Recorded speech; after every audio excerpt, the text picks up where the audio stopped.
요한복음 18장 12절 13절의 말씀입니다.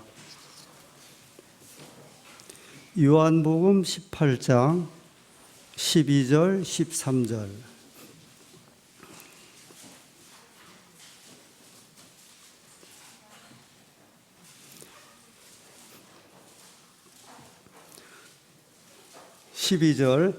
이에 군대와 천부장과 유대인의 아랫사람들이 예수를 잡아 결박하여 먼저 안나스에게로 끌고 가니 안나스는 그 해의 대제사장인 가야바의 장인이라. 가야바는 유대인들에게 한 사람이 백성을 위하여 죽는 것이 유익하다 권고하던 자로라. 네, 요한복음 18장 12절부터에 있는 본문의 말씀입니다. 혹시 교우님들께서 경찰서나 아니면 법원에 가서 재판을 받아보시거나 조사를 받아보신 분 계십니까? 제가 등단하면서 저를 계산해 보니까 6번 조사를 받았어요. 저는 처음에 4번인 줄 알았는데 6번. 인천중앙교회에서 교회를 건축할 때 도로 파손법 그 제목으로 벌금 20만 원을 받은 적이 있습니다. 교회 대표자라. 광릉내교회에서 목회할 때는 어린이집 관계로 3번 검찰에 고발당해서 3번 기소유예 처분을 받은 적이 있습니다. 한 교회에서 목회자가요 3번. 저 잘못은 하나도 없습니다. 단순히 교회 대표자이기 때문에 오라고 해서 갔습니다. 한국에서도 부족해 갔고요. 중국에 있을 때 외국인이 종교 활동한다는 명목으로 공안에 한번 이제 오라고 해서 공안에 가서 조사받고, 그 다음에 구관, 국가안전기획부입니다. 구관에서 조사받고 추방당해서 중국을 5년 동안 못 들어가게 된 일이 있었습니다. 그러니까 6번이에요. 야, 이거 생각보다는 제가. 그래서 경찰서에 가서 한 2시간씩 이제 경찰들에게 조사를 받고, 그 다음에 그 내용이 의정부 그 지원, 그러니까 지청으로 넘어가서 이제 그곳에 가서 또 한 번 또 따로 이제 한번 와보라고 해서 조사를 받아본 적이 있습니다. 교회 일을 하면서 교회 일이긴 하지만 생각해 보니까 이 작은 숫자가 아니래요. 저희가 지금 예수님께서 십자가에 달리시는 그 십자가의 순환, 고난 장면을 이제 말씀을 통해 하나씩 보고 있는데, 오늘 저희가 읽은 이 본문의 말씀은 예수님께서 겟세마네 동산에서 붙잡히셔서 이제 재판받으러 가는 그 장면입니다. 질문 하나 드리겠습니다. 예수님이 몇 번 재판을 받으셨을까요? 십자가에 달리시기 전까지. 몇 번인 것 같아요? 예, 장로님. 4번. 언제 4번이죠? 가야바. 빌라도에서 2번. 한 번. 그 4번 이렇게 말씀하셨고, 다른 분은요, 김다혜 입사님은요? 3번. 언제요? 가야바, 빌라도, 또 누구? 다시 빌라도. 이준석 장로님, 지금 계속 좀 찾고 계시는데, 4번? 예, 그러면 언제? 지금 나오신 거하고. 손선자 집사님 5번? 5번. 그럼 언제예요? 여기 지금 빠진 재판이 있잖아요. 그죠? 지금 이제 가야바, 그 다음에 빌라도 2번 했는데 빠진 재판이 있는데 헤롯 있고 헤롯. 그리고 저희가 지금 또 성경을 읽었는데 안나스. 그렇게 보면 지금 4번, 5번, 5번까지 이제 확장해 볼 수 있는데 저는 크게는 이제 3번으로 생각을 했죠. 가야바, 헤롯, 빌라도. 그런데 이 성경을 세밀하게 살펴보시는 분들이 이 사복음서에 나오는 모든 성경을 세밀하게 살펴보고 결론을 짓기를 예수님께서 십자가에 달려 돌아가시기 전에 7번의 재판을 받으신 것으로 그렇게 이제 판단을 하게 되었습니다.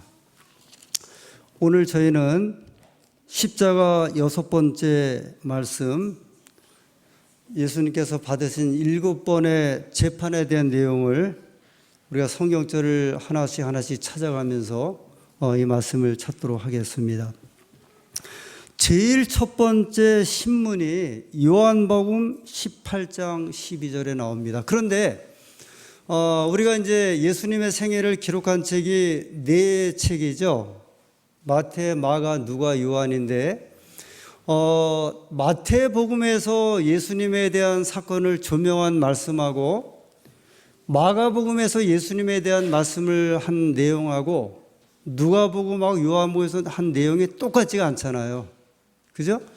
마태복음에는 나오는데 마가복음과 누가복음에는 안 나오고 요한복음에는 나오는데 마태, 마가, 누가복음에는 나오질 않습니다. 그래서 우리가 이제 이 4 복음서를 조합해서 대조해서 이 성경을 보게 되거든요. 그러면 저희가 예수님의 이 마지막 생애를 살펴보는데 저희는 어느 한 책을 보는 게 아니라 4책을 대조해서 이 예수님의 생애를 좀 찾아 들어가야 돼요. 여기에 저희한테 복처럼 여겨지는 예언의 신 그 시대의 소망의 말씀을 통해서 이 예수님에 대한 생애를 좀 더 이렇게 확장해서 볼 수 있는 축복을 받았습니다. 그런데 마태복음 26장에 보면 예수님께서 겟세마네 동산에서 제일 먼저 이제 그 붙잡혀 가시는 곳이 가야바에게로 이제 잡혀가는 것으로 나옵니다. 그런데 그 똑같은 사건을 똑같은 장면을 요한복음 18장 12절에는 이렇게 이야기를 하고 있는 겁니다. 다시 볼게요. 18장 12절. 이에 군대와 천부장과 유대인의 아랫사람들이 예수를 잡아 결박하여, 그 다음에 마태복음 26장에는 가야바에게로 끌고 간다 이렇게 이야기를 했는데, 근데 요한은 18장 13절에 이렇게 시작을 해요. 먼저 안나스에게로 끌고 가니. 그러니까 예수님께서 겟세마네 동산에서 붙잡혀서 제일 먼저 붙잡혀 가서 신문 받고 재판받은 사람은 누구냐면 안나스예요. 자, 첫 번째 예수님의 재판은 누구로부터 받았다? 안나스. 그래서 그 요한이 표현을 했잖아요. 가야바에게로 간 것이 아니라 먼저. 아시는 대로 마태, 마가, 누가복음은 대략 서기 한 60년 전후경에 기록이 됐고 요한복음은요 서기 거의 100년경쯤에 가장 늦게 기록된 책인데, 그래서 아마 요한은 나름대로 이 문제를 그가 좀 명확하게 하고 싶었던 것 같아요. 그래서 말하기를 예수님께서 겟세마네 동산에서 붙잡히신 다음에 그 해의 대제사장인 가야바에게로 붙잡혀 가신 것이 아니라 누구에게로 갔다? 먼저 안나스에게로. 근데 안나스는 누구냐면 여기 소개하기를 그 해의 대제사장인 가야바의 장인이라 그랬습니다. 이때 시간은 금요일 새벽 1시에서 2시 사이로 추정을 합니다. 제일 먼저 안나스에게 재판 받으실 때 이거 잘 한번 제가 이걸 주보에 좀 요 순서를 냈어야 되는데 놓쳤는데 한번 기억을 해 주셔야 될 것 같아요. 첫 번째는 안나스, 시간은 새벽 1시에서 2시 사이. 안나스가 누구인가에 대해서는 이렇게 좀 설명드릴 수 있을 것 같습니다. 안나스는 약 9년 동안 대제사장으로 봉사를 했는데 예수님 당시에 제사장들 가운데 왕구참이라고 생각하시면 좋을 것 같아요. 가장 영향력 있고 발언권이 있었던 이제 사람이었습니다. 그래서 왜 예수님을 이제 처형하기 위해서 붙잡았을 적에 누구한테로 데려가야 되냐면 그 해의 대제사장인 가야바에게로 끌고 가야 되는데 안나스에게로 이제 끌고 간 이유는 영향력이 가야바보다 더 있었기 때문에 예수님을 안나스에게로 이제 끌고 갔습니다. 그 다음에 안나스가 이렇게 몇 신문을 하고 그 다음에 그 종이 막 예수님을 이렇게 때리는 일이 있고 그리고 나서 안나스가 1차 신문한 다음에 예수님을 가야바에게로 보냅니다. 그게 두 번째 신문이에요. 요한복음 18장 24절. 안나스가 예수를 결박한 그대로 대제사장 가야바에게 보내니라. 이게 몇 번째 재판을 받으시는 내용이에요? 두 번째. 시간은 새벽 2시와 3시 사이입니다. 새벽 2시와 3시 사이. 이거 꼭 좀 한번 기억해 주십시오. 그러면 안나스가 예수님을 이제 제일 먼저 재판한 다음에 가야바에게로 보냈는데 시대의 소망에는 이때 누가 따라갔냐면 안나스가 같이 따라갔대요. 안나스가 자기 집으로 끌고 온 예수님을 데리고 누구에게로 데려갔냐면 가야바에게로 같이 갔어요. 그럼 왜 안나스가 예수님을 끌고서 자기 사이 그 해의 대제사장이었던 가야바에게로 끌고 갔을까? 이 가야바가 그 해의 대제사장이 되었는데 경험이 없었어요. 그래서 지금 굉장히 중요한 사건을 이제 심판을 하고 재판하는데 이 사건은 무슨 사건이냐면 3년 반 동안 구름대 같이 따라다녔던 이스라엘의 영웅 같았던 예수님을 그냥 이렇게 재판하고 그 다음에 뭐 3일 동안 구류한 다음에 돌려보내는 재판이 아니라 이 재판은 무슨 재판이냐면 죽이는 재판이에요.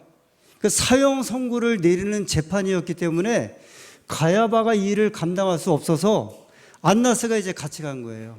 같이 가서 예비 신문을 했다고 시대의 소망에 소개를 합니다. 그러니까 이때는 저 사내들인 그 국회 심판이 아니라 가야바하고 안나스하고 예수님만 있는 가운데 가야바에게 안나스가 이제 알려줬어요. 이렇게 물어보고 재판하고 이런 식으로 하라고 예수님이 세워놓고 이야기를 합니다. 그러니까 정식 사내들인 회의가 있기 전에 안나스와 그러니까 장인과 사이가 둘이 모여서 예수님을 예비 신문을 하는데 그게 두 번째 재판입니다. 그 다음에 이제 공식으로 세 번째 사내들인 앞에서 밤중 재판이 벌어지는데 마태복음 26장으로 가겠습니다. 마태복음 26장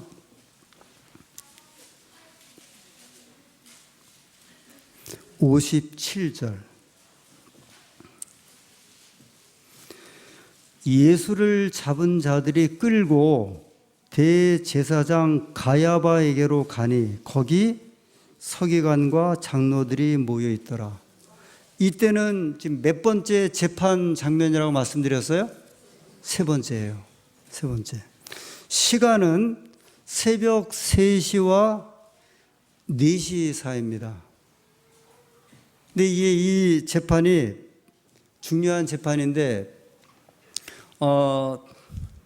저는 거기까지 저는 증인이 필요한 재판은 아니었는데, 신문 조사 재판을 받을 때 그 재판에 가장 중요한 사람이 증인이라고 이야기를 해요. 증인 또는 증거물이 있느냐 증인이 있느냐. 근데 지금 예수님을 산헤드린 회의에서 유대 제사장들과 서기관과 또 바리새인들이 사형을 시키기로 결정을 하고서 재판을 지금 하고 있는데, 여기에 가장 결정적인 게 뭐냐면 증인이 필요했어요. 그 증인이 있어서 증거 없이 처벌할 수 없기 때문에 증인을 이제 불러왔습니다. 그 장면이 뒤에 나오는데, 이 59절에 대제사장들과 온 공회가 예수를 죽이려고 그를 칠 거짓 증거를 찾음에 거짓 증인이 많이 왔으나 얻지 못하더니 후에 두 사람이 와서 이르되 이 사람의 말이 내가 하나님의 성전을 헐고 사흘에 지을 수 있다 하더라 하니, 대제사장이 일어서서 예수께 묻되 아무 대답도 없느냐, 이 사람들의 너를 치는 증거가 어떠하뇨 하되, 63절 예수께서 잠잠하시거늘 대제사장이 이르되 내가 너로 살아계신 하나님께 맹세하게 하노니 내가 하나님의 아들 그리스도인지 우리에게 말하라. 예수님 재판을 할 때 많은 사람들이 왔어요. 이 거짓 증인을 많이 했는데 이게 증인이 되지를 못해요.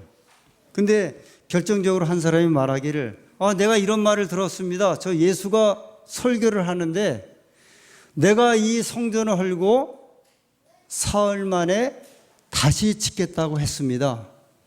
이게 큰 제목으로 이제 고소가 됩니다. 아니 어떻게 하나님의 성전을 헐어버린다 하느냐. 그리고 나서 26장 66절 생각이 어떠하뇨 대답하여 이르되 저는 사형에 해당하니라 하고, 이 사형 판결을 내린 거예요. 대제사장 가야바가 죄인 예수 판결 사형, 여기 지금 그렇게 이야기를 했잖아요. 사형에 해당한, 이게 사형 판결문입니다. 그렇게 해서 이때 이 모인 회의가 산헤드린 이제 공회였고, 산헤드린 공회는 지금으로 말하면 국회인데 그 당시에는 이 산헤드린 국회가 법을 입법하는 그러한 이제 책임도 있었고, 그 다음에 재판하는 판결에 대한 권한이 있었어요. 그래서 이 대제사장 가야바는 우리식으로 말하면 대법원장이에요. 이 대법원의 대법원장의 역할을 했고, 국회로 말하면 국회의장입니다. 그러면서 사형 판결을 내렸습니다. 그리고 나서 지금 이 재판이 새벽 몇 시에 있었다고요? 3시와 4시. 이러고 나서 네 번째 산헤드린 재판이 다시 열려요. 이거 좀 잘 생각하셔야 돼요. 이미 사형 판결을 내렸어요. 새벽 몇 시쯤에요? 3시하고 4시쯤에. 그 장면이 누가복음 22장 54절. 누가복음 22장 54절.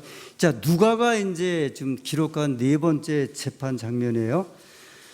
54절. 예수를 잡아 끌고 대제사장의 집으로 들어갈새 베드로가 멀찍이 따라가니라. 55절. 사람들이 뜰 가운데 불을 피우고 함께 앉았는지라 베드로도 그 가운데 앉았더니, 56절. 한 여종이 베드로의 불빛을 향하여 앉은 것을 보고 주목하여 이르되 이 사람도 그와 함께 있었느니라 하니, 57절. 베드로가 부인하여 이르되 이 여자여 내가 저를 알지 못하노라 하더라. 지금 이 장면에 보면 예수님께서 가야바의 법정에 이제 들어간 그 장면이죠. 그런데 그때가 새벽 몇 시라고 말씀드렸죠? 3시하고 4시 사이였고, 그 다음에 사형 판결을 내렸어요. 근데 그 사이에 지금 무슨 일이 벌어졌냐면 그 가야바 집들 바깥에서 한 여인하고 베드로하고 이제 말싸움이 벌어지잖아요. 여인은 내가 이 사람 예수님의 제자들과 함께 같이 다니는 걸 봤다. 예수님의 제자다. 그렇게 이야기를 하고 베드로는 뭐라고 이야기를 해야죠? 나 아니다. 이제 지금 이제 막 말싸움이 벌어지는데 새벽 3시에서 4시 사이에 예수님 사형 판결이 내리고 그 다음에 이 말싸움이 벌어지면 시간이 지금 이렇게 지나가고 있는 장면이에요. 58절. 조금 후에 이 말은 시간이 이제 지금 지나간 후에 이제 그런 말이에요. 다른 사람이 보고 이르되 너도 그 도당이라 하거늘 베드로가 가로되 이 사람아 나는 아니로라 하더라. 그 다음에 59절 어떻게 시작되죠? 1시간쯤 있다가 그러니까 지금 이 1시간쯤 있다가는 앞에 예수님이 가야바 법정에서 사형 판결을 받은 때로부터 이미 시간이 1시간 이상이 지났을 때 그 말이에요. 지났을 때에 또 한 사람이 장담하여 이르되 이는 갈릴리 사람이니 참으로 그와 함께 있었느니라. 요때는 시간이 이렇게 쭉 지난 그 장면을 지금 성경이 소개를 해요. 그러면서 66절에요. 날이 새매 백성의 장로들 곧 대제사장들과 서기관들이 모이어 예수를 그 공회로 끌어들여. 날이 샜어요. 그러면 몇 시쯤 되었을까요? 아마 이때가 이스라엘의 그 날씨 시간 해 뜰 때를 계산해 보면 그러니까 아침 5시 반 정도로 시간을 추산을 해요. 그러니까 지금 4번째 모인 거예요. 4번째. 그러니까 가야바 법정에서 새벽 3시하고 4시 사이에 이제 3번째 재판이 있었고, 그러니까 가야바 재판은 첫 번째였고요. 그건 한밤중에 있었고, 그 다음에 그 재판이 끝난 다음에 4번째 재판이 다시 벌어지는데 성경은 말하기를 누가복음 22장 66절에 날이 샌 다음에 4번째 재판이 벌어졌다는 거예요. 자, 그러면 그러니까 지금 가야바가 사내들인 공의회를 지금 몇 번을 열었냐면 회의를 2번을 열어서 재판을 한 거예요.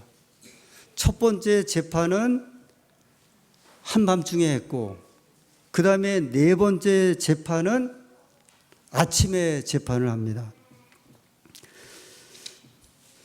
여러분 혹시 궁금하지 않습니까? 여기서 한번 제가 좀 여쭤볼게요. 이거 발견하시는 분은 판사하셔야 될 분 같아서 왜 분명히 밤중에 재판을 해갖고 사형 선고를 내렸는데 그 사형 선고를 내릴 만한 권한이 있는 그 법원이었어요. 그랬는데 다 끝났어요. 이미 다 끝났기 때문에 이제 예수님을 사형 판결을 내렸고 빌라도에게 보내갖고 집행만 시키면 되거든요. 십자가에 매달게만 하면 됐는데 이미 다 끝난 재판인데 아침에 다시 공회를 소집해갖고 4번째 재판을 열었습니다. 이게 왜 그럴까요? 오늘 이제 우리 시대하고 한번 연관해 볼게요. 우리나라 재판이 밤중에 재판이 있어요, 없어요? 밤중에 재판 있는 이야기 들었어요, 못 들으셨어요? 없어요. 재판은 반드시 언제 해야 돼요? 낮에 해야 돼요.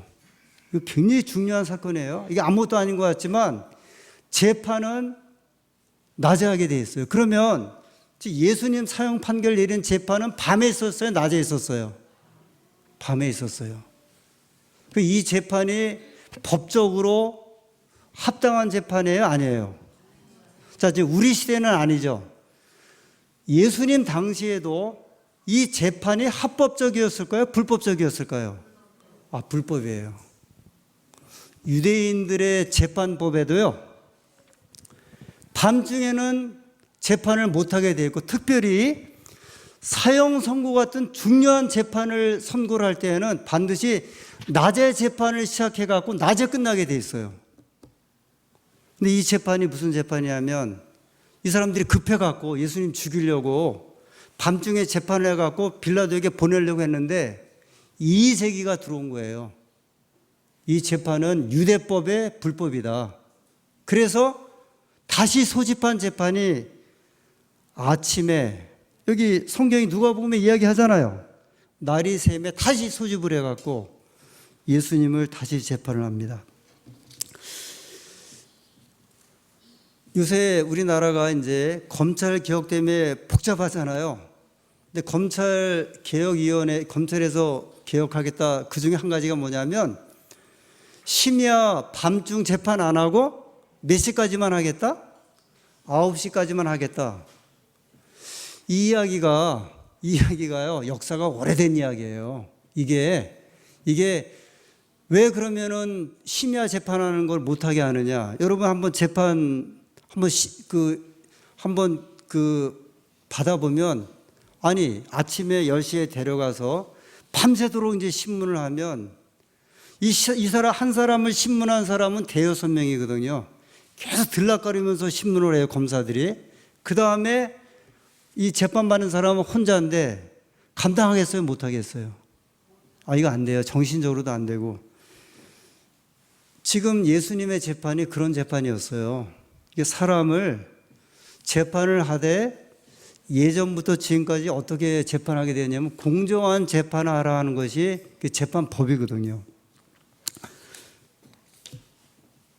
이 아침에, 그래서 이때 시간이 몇 시였냐면 5시 반에 아침 재판을, 네 번째 재판을 열고, 그 다음에 예수님을 5번째 재판으로 보내는데 누구한테 보내는 재판이에요? 빌라도예요, 그게. 누가복음 23장 1절. 무리가 다 일어나 예수를 빌라도에게 끌고 가서 고소하여 이르되, 이때가 몇 번째 재판이에요? 5번째예요. 시간은 금요일 아침 6시에서 7시 사이 정도로 봅니다. 5번째 재판이에요. 빌라도가 예수님을 재판하죠. 내가 유대인의 왕이냐 하면서 다 물어보는데, 빌라도가 보니까 예수님이 죄가 없어요. 그래서 예수님을 끌고 온 무리들에게 나가서 내가 이 사람을 재판해 보니까 죄가 없다. 유대 지도자들이 저항을 합니다. 그러면서 무슨 말이냐? 유대법에 이 사람은 사형에 해당된다. 우리가 사형을 선고했으니 당신은 뭐만 해달라? 집행만 해달라. 근데 이 빌라도가 이 무리들이 막 말하는 말을 들었더니, 이 예수라고 하는 자가 저 갈릴리 사람이에요. 갈릴리 사람이야? 그러면 빌라도는 로마에서 파견한 총독이에요. 왜냐하면 이스라엘은 그 당시에, 그때 로마의 이제 식민지였거든요. 우리로 말하면 일제시대 때 이토 히로부미가 총독으로 여기 와서 있었던 것처럼, 이토 히로부미는 일본 사람이었잖아요. 빌라도는 유대 사람이 아니에요. 저 어디 사람이냐면 로마 사람인데, 로마 황제가 이 이스라엘을 통치하러 보낸 총독이었거든요. 그런데 그 당시에 이스라엘 땅은 세 지역을 나눠 갖고 유대 사람이 통치를 했는데, 그게 분봉왕이에요, 분봉왕. 이 지역을 분봉해 갖고 통치한다 그래서 분봉을 했는데, 그때 분봉왕의 이름이 헤롯이었죠.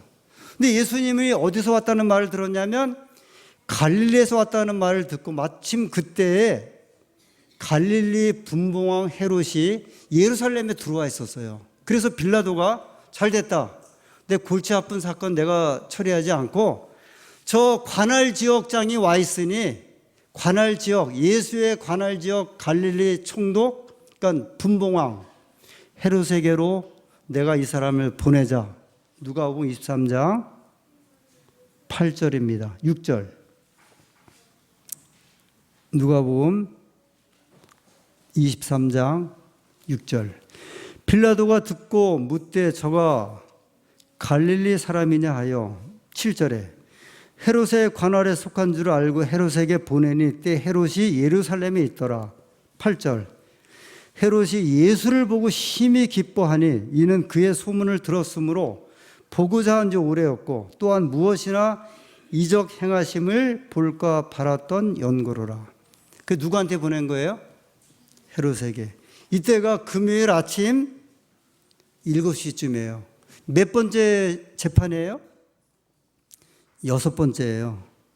6번째. 이 재판이 6번째예요. 금요일 아침 7시쯤에 헤롯이 빌라도가 예수님을 보낸다는 소식을 듣고 아주 기뻐했는데 왜 기뻐했냐면 헤롯이 예수님에 대한 소식을 다 들었잖아요. 3년 반 동안 이적 베풀고 죽은 사람 살리고 보리떡 5덩이로 5천 명을 먹인 이야기를 듣고서 만나보고 싶었는데 그가 소원하던 소원이 이루어져서 야, 내가 예수를 만나갖고 당장 이제 인물이니까 그 다음에 저 사람이 어떻게 이적을 베푸는지 한번 보고 싶어서 예수님을 보내준 예수님을 재판하는데 헤롯이 이것저것 물어보는데 예수님이 한 말씀도 대답하지 않으셨어요. 헤롯이 이건 틀렸다 생각을 해갖고 이건 내 관할이다 생각 안 해서 다시 보냈는데 그게 누구예요? 빌라도예요. 그게 몇 번째예요?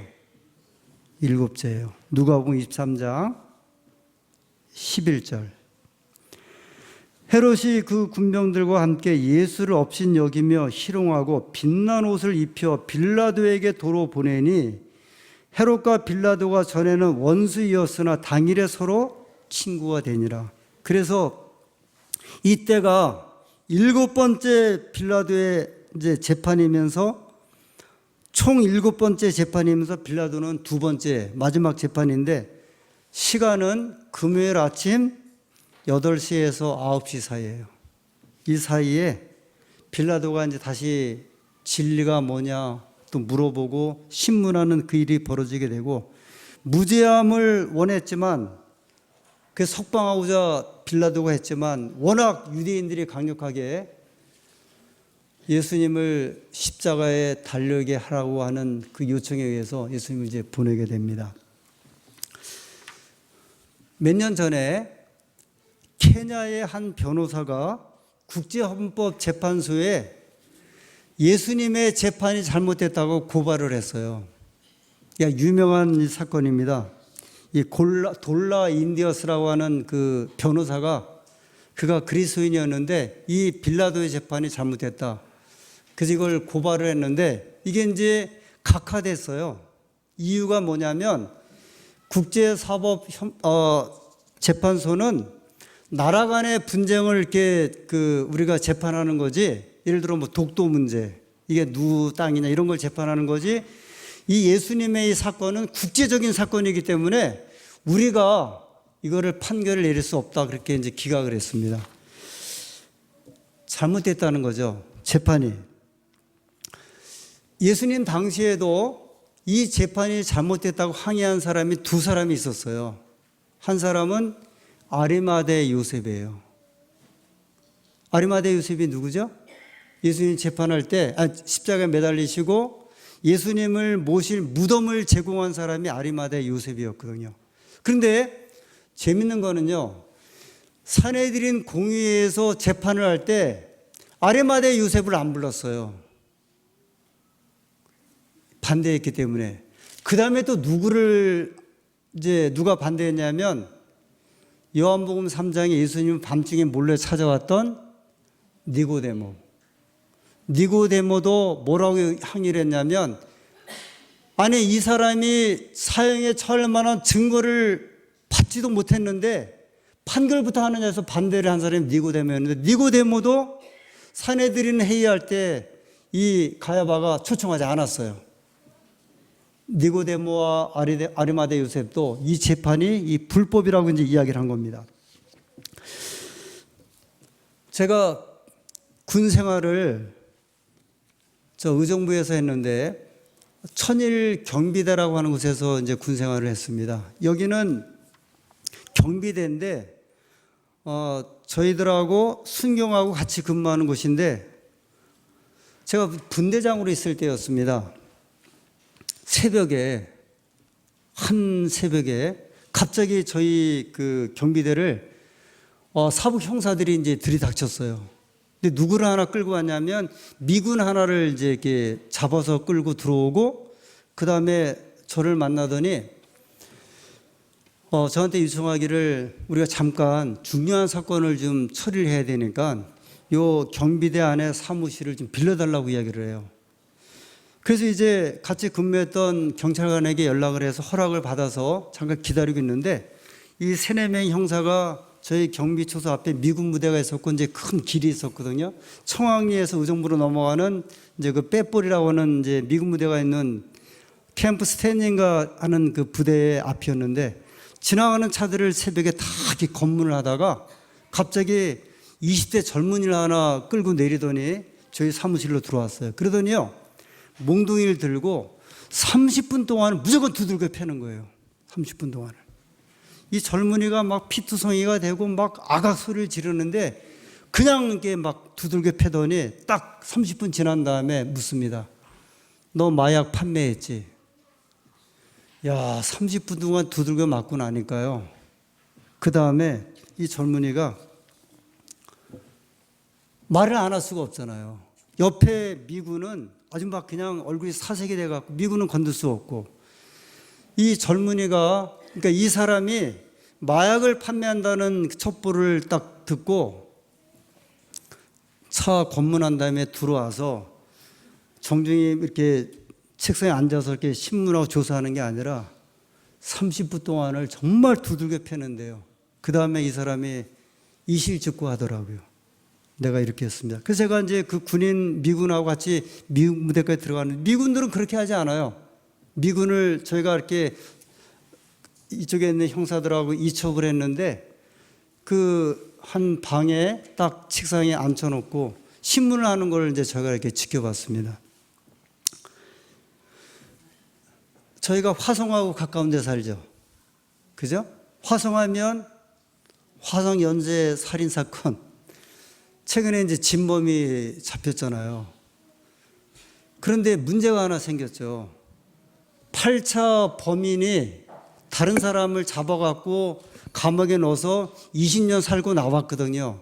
근데 이번에 화성 연쇄 살인 사건의 범인으로 지목된 이춘재라고 하는 사람이 그 사건 누가 했다 그래요?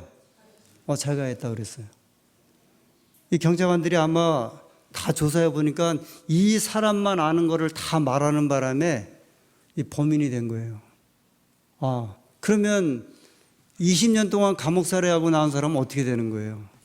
근데 이 사람 이야기를 들어보니까 소마비에다가 그 부모가 없더라고요.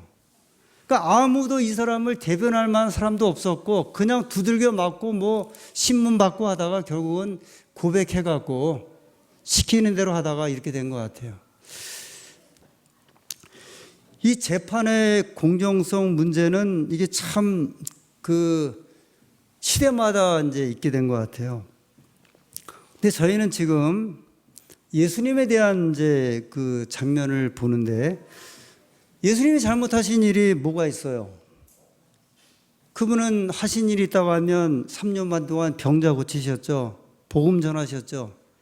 빵을 먹으셨죠. 죽은 사람 살렸죠. 무엇이 문제예요? 왜 진리를 전하신 분이 고난을 당할까? 왜 올바르게 살고자 하신 분이 무엇이 잘못되었는가? 최근에 우리나라의 그 상황이 아주 그냥 지금 아주 복잡하죠. 교수들도 반으로 나뉘었대요. 뭐 반이란 말은 표현은 그렇지만 교수들도 나뉘고 심지어는 변호사들도 나뉘어갖고 한 변호사가 자기네 친구끼리 뭐 20명, 30명 단톡방을 하는데 거기서도 또 이제 나뉘어지고 직장에서도 지금 그러죠. 뭐 모임에서도 그렇고. 제가 목요일에 우리 50대 이상 목회자들의 모임에 가서 이제 이야기를 나누는데 교회에서도 요새 좀 복잡하대요. 몇 교회가 복잡하대요. 여러분, 제7일 안식일 예수님 교인들은 더 큰 것을 보셔야 돼요. 지금 일어난 일들을, 우리나라적 일을 보고 여기 성경에 예수님 재판한 이 장면을 보면서 우리가 봐야 할 가장 중요한 게 있는데, 더 큰 것, 그것은 뭐냐면 이 세상의 일은 이 세상의 일이 처리하게 돼 있고 또 그거를 이제 나누게 될 것이고 그걸 판단하는 사람도 있을 것이고, 하나님의 백성들은 이 일을 통하여 더 큰 것을 바라봐야 되는데 그것은 선악의 싸움이에요. 선악의 대쟁투예요. 이 문제에 화이트 선자가 이렇게 이야기를 했습니다. 예루살렘에서 있었던 재판정의 장면은 지구 역사의 마지막 장면에 일어날 것이다. 그러니까 예수님이 재판받은 이 불법적인 재판에 관한 이런 일들은 마지막 때에 하나님의 백성들이 일어날 일을 지금 예표한다 그랬어요. 세상은 진리이신 그리스도를 받아들이든지 아니면 최초의 큰 배도자요, 도둑이요, 반역자요, 살인마인 사단을 받아들일 것이다. 그들은 하나님의 계명과 예수의 믿음에 관한 한 자비의 기별을 거절하거나 아니면 예수 안에 있는 진리를 받아들일 것이다. 이런 말씀이죠. 지금 우리가 살아가니까 우리가 이제 접하고 있는 일들은 우리의 현상적인 일이지만, 우리가 이런 일이 있을 때 가장 중요한 것은 뭐냐면 하나님의 백성으로 이 시대를 어떻게 보아야 하느냐, 또 이 시대를 통해서 오는 세상을 어떻게 보아야 할 것인가. 화이트 선자는 하나님의 백성들에게 그 면을 좀 바라봐 달라 이야기를 했어요. 마지막 때에 하나님의 백성들이 예수님이 겪었던 경험과 그 고난의 재판에 우리가 참여하게 될 것인데, 그 재판의 이면에 사단 마귀가 이 세상을 어떻게 인도하고 이끌어 나가게 될 것인지, 하나님께서 마침 저희들이 예수님이 재판받으시는 장면을 보고 그 장면에 도사리고 있는 이 불법적인 이 모습들을 보고 우리로 하여금 어떻게 판단해야 할 것인지를 기별을 주셨습니다. 이 세상의 일에 너무 함몰하거나 천착하거나 몰두하거나 아니면 이것을 인하여 마음이 나뉘어지는 것이 하나님 백성들의 사명과 목적이 아니라 우리에게 주신 이 세상을 분별하고 이 세상이 앞으로 어떻게 전개될 것인지를 믿음의 눈을 가지고 바라보고 격려하고 함께 이야기를 나누는 것이 하나님의 백성들의 가장 기본적인 사명이자 말씀이라고 하나님의 종 우리에게 이야기를 하셨습니다. 하나님의 은혜가 이 일을 위해서 기도하는 백성들 되시기를 간절히 소원하고, 이 나라가 하나님의 뜻 가운데 인도하기를 소원하시고, 궁극적으로는 하나님의 인도하심이 모든 세계를 지배하는 가운데 하나님의 의의 나라가 이루어지게 되기를 간절히 소원하시는 믿음의 눈을 가지신 주의 백성들이 되기를 간절히 소원하면서 오늘 말씀을 마치겠습니다.